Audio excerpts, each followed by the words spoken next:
Good morning, this is Simran Bajaj from EastMojo, and today we are with Mr. Manimugdha Sharma, a journalist with Times of India, New Delhi, and the author of Allahu Akbar, Understanding the Mughal in Today's India. So, his book was launched at the Northeast Book Fair on Sunday. Let us find out from Mr. Sharma himself about his book and the relevance of his book in today's India. So, sir, your latest book, Allahu Akbar, Understanding the Great Mughal in Today's India. We've seen that the verdict for Ayodhya has come out just recently. So, how important is it in today's India? Okay, my book is a biography of Emperor Akbar, and it's not exactly a linear biography, but it basically traces the broad contours of his reign. And I have also talked about the significance of Akbar and his relevance in today's times. Um, I am not sure how much it connects with the Ayodhya verdict because that was something which has happened only recently, and my book was authored. I submitted my manuscript earlier this year.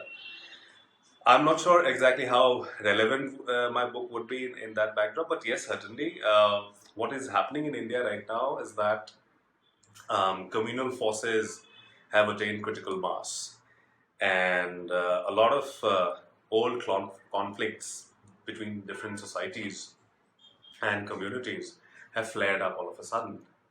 And that is essentially because a certain kind of narrative is being peddled where certain icons of the past have suddenly become villains. And you have Muslim rulers who are now tarred with the same brush. They are portrayed as great villains of Indian history. So my book essentially is an attempt to understand Akbar by placing him in his own situation and context, and at the same time analyze where exactly the politics around him and the Mughals stand today. So because the politics of the past is happening in the present, therefore I thought it was important to look at the past through the present lens. So this is essentially what I have done. I'm not sure about the Ayodhya angle though, and it is not something I would like to comment on. You said that it deals with the current situation as well. I mean, not the Ayodhya context, but as a whole about what's happening in India. Mhm. So, in that context, how does it deal with the always ongoing religious boil that's always happening in India and worldwide? Well, you see, we tend to understand history through our understanding of the present, because our perception of the past is because we are surrounded by conflicts and interactions with different cultures in our today's time. Therefore, we tend to view past in a way that past itself was very different from that. Um, in the past, there was definitely trouble, some kind of friction between different communities, specifically Hindus and Muslims. But religion was never a factor for conflict. It was never a uniting factor behind conflicts. Like you could not rally people together because they were Muslims or they were Hindus. But that's not the case today, because today your identity is defined by your religion. Your religion, because the understanding is that if you're a Hindu, you will have certain kind of beliefs and you will also endorse certain kind of issues. Whereas if you're a Muslim, you'll also have a very different sort of a belief set, a value set, and you'll also have, you'll also repose faith in certain kinds of issues. So there are Hindu and Muslim issues that people talk about. In the past, it was not like that, because we do see that if you look at the conflicts of that time, wars and conquests, there were Hindu kings who were fighting Hindu kings and who had Muslims in their armies. There were Hindu kings who were fighting Muslim kings and who had the Hindus had Muslim generals in their army, soldiers in their army, as well as the Muslim kings had Hindus in their army, as well as their generals. And Akbar is one such person. But back then, religion was never considered an identity. It was one of your identities, but it was never the primary identity. And you could go beyond your faith. There were other factors for swearing loyalty to someone or fighting someone. Those things are lost on the people today because our politics is so different. So 19th century, because these communal conflicts begin in India prominently from the 19th century onwards, when you have the colonial administration which is ruling India, and they try to peddle this narrative that, or the British have rescued the Hindus from the tyranny of the Muslims. Okay, so this politics starts the whole of 19th century, and we see that you have the Indian National Congress, which comes up.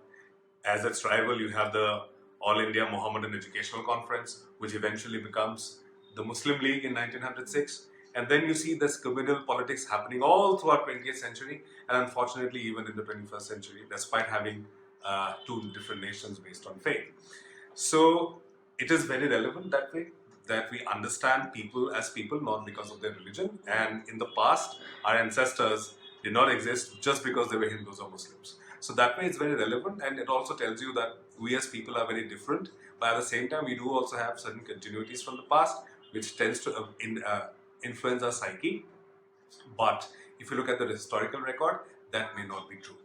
Sir, you said that after the 19th century or 19th century onwards, communal politics started to take shape because of the British. So, do you think that as a whole, the Indian political scenario, it's more or less based on religion, along with a lot of other things? Religion plays one of the major factors. So, do you think we can ever evolve out of it? See, that you're evolving out of it is a very futuristic question. I don't think I can answer that. Because historians only can talk about the past, not about the future. But yes, you are quite right that in modern times we do see that our politics has become mostly about religion and dividing the society based on religion, and it is because you have parties that have come into existence just because of their religion. And when you have that, then it's quite obvious that it is going to be based on religion and on creating differences between different communities based on religion. It is a very unfortunate reality, but we know that it happens globally. It's not just about India. It's just that in India, religious identities are very strong. And I would not like to confine it only to India. It's the entire Indian subcontinent, the whole of South Asia. So politics does influence, religion does influence politics. It is influencing. I don't know if it's going to end. It will only end if people are much more aware. And if you, outlet like yours, can spread the message far and wide that, okay, this is not how our society should be. Because we do have a bad example in our neighborhood, just next door. And there we see that their society is now trying to emerge from that, and they are trying to create facilities and an environment for all kinds of people in their country. We do see the Kartarpur corridor thing happening, and we do see Imran Khan going and celebrating Diwali with the Hindus. We don't see that very often in the past in Pakistan. So now they are trying to come out of the path that they had taken after 47. We seem to be going towards that path, not realizing and refusing to learn lessons from our immediate neighborhood. So future I cannot predict, but we can always try.